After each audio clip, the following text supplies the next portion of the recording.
This is a RCFI. We don't have a fuel gauge. We don't have the ECU connected to this vehicle. So that's the ECU. That's the fuel gauge. That is reverse. And I need to be careful since I'm driving. And that's my orange car, and we're in drive. Interesting.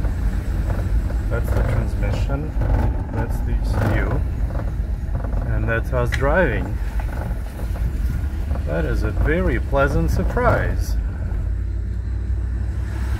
There's a little bit of people. I need to be careful. Do we not have speedometer? Oh my god, we don't have speedometer. We're moving.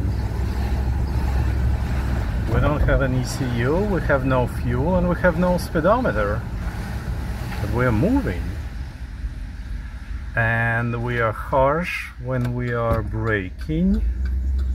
We are pretty pleasant when we start.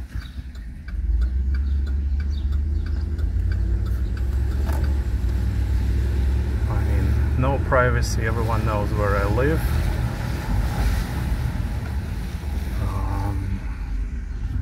I think that's a very successful test without a speedometer. I am extremely excited. I think I should go fix the fuel gauge or maybe the speedometer. Wow.